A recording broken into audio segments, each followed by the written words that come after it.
The U.S. decided to throw a temper tantrum on the world stage in an embarrassing way. This report is from the Washington Post. United States will withdraw from UNESCO at the end of the year, the State Department said Thursday, to stop accumulating unpaid dues and make a stand on what it said is anti-Israel bias at the UN's Educational, Science, and Cultural Organization. In notifying UNESCO of the decision Thursday morning, the State Department said it would like to remain involved as a non-member observer state. All right, let me pause. Isn't that more like a self-own than anything else? Like, oh yeah, I disagree with the things you're doing, so I'm going to pull out of this thing and let you keep doing the things that I don't like and just watch. Why wouldn't you want to be involved and influence it? It just seems weird. Okay. They say that will allow the United States to engage in debates and activities, though it will lose its right to vote on issues. Again, self-own. The withdrawal follows long-standing issues the U.S. has with UNESCO and does not necessarily foreshadow a further retrenchment of U.S. engagement with the United Nations, where the Trump administration has been pushing to bring about structural and financial reforms.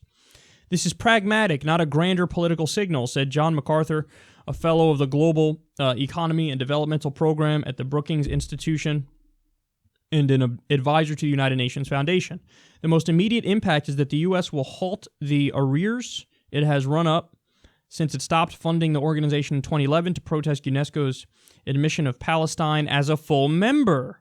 By the end of this calendar year, the unpaid U.S. bill will amount to $550 million, with no sign that U.S. concerns would be addressed. Secretary of State Rex Tillerson decided to pull out after December 31st, 2018, when the unpaid balance will top $600 million. Okay, pause again. So this is the United States bullying. Hey, we'll pay you if you don't have Palestine be a member of UNESCO. If you do have them be a member of UNESCO, we're not paying. So in other words, let's not debate the merits of it. Let's not see who's right and who's wrong, why or why not. What are the merits of Palestine being in here versus not being in here? Don't worry about it. No. We're just going to hold the money over your head. So we disagree. We're going home. Screw you guys. I'm going home.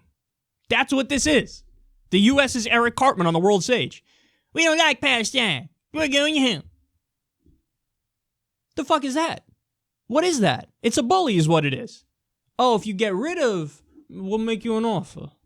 If you get rid of Palestine from the organization, maybe we give you some Gitas. Maybe we give you some of the green. It's like a mafia boss. And that kind of is almost exactly what it is. Okay, more. State Department officials said they hope the withdrawal will help push UNESCO to make changes that would satisfy Washington so the U.S. can resume full membership.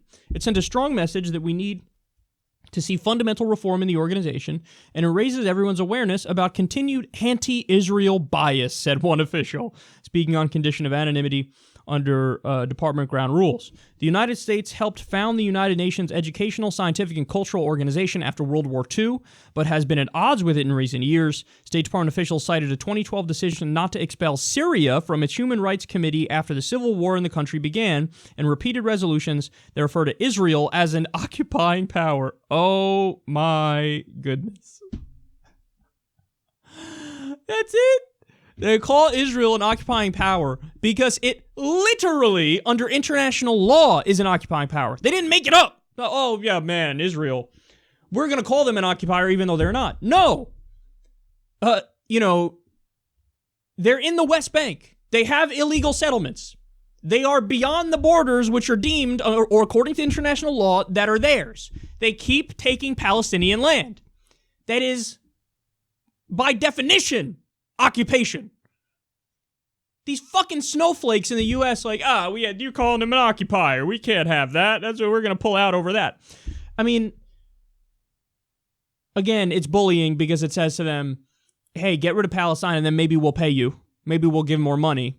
So that's just holding money over their head and not debating the merits of the issue. And it's just, you want them to lie. And I love how they say, it sends a strong message that we need to see fundamental reform and raises everyone's awareness about continued anti-Israel bias. You're right. It raises everybody's awareness about Israel bias, but it's not anti-Israel bias. It's your pro-Israel bias. It's every other country somehow gets it, but the U.S. and Israel, and every now and then some of our other little bitch boy states who we force to vote the way we want them to.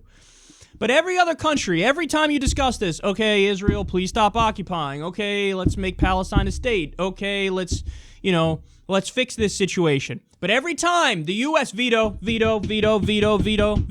Corleone, veto. So everybody gets it, but you don't get it.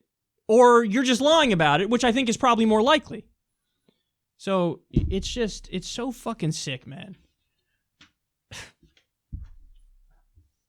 We don't like that you point out objective facts about Israel, therefore we're going to pull out. We're going to take our ball and go home.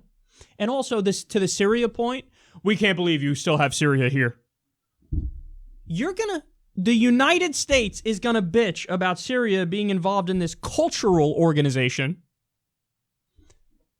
when you're in favor of Saudi Arabia being on the human rights panel. No. www.sh.com. You don't get to make that argument. Because, as you could say, oh, Syria, they're horrible and brutal and yada yada. However bad you say Syria is, Saudi Arabia is way worse. Way worse. Doing a fucking genocide in Yemen as we speak. Bombing women and children, open air markets, mosques, hospitals, schools. So it doesn't, and they're on the Human Rights Council. Human rights. So U.S. is in favor of Saudi Arabia being on the Human Rights Council, but not in favor of Syria being part of UNESCO, which is, again, the cultural, educational science and cultural organization. Spare me your bullshit. We're so full of shit, it's sickening, man. I mean, the way the U.S. acts on the world stage is embarrassing. And this is why we need systemic reform at the UN. Because, yes, countries like the United States and all of our allies have way too much power.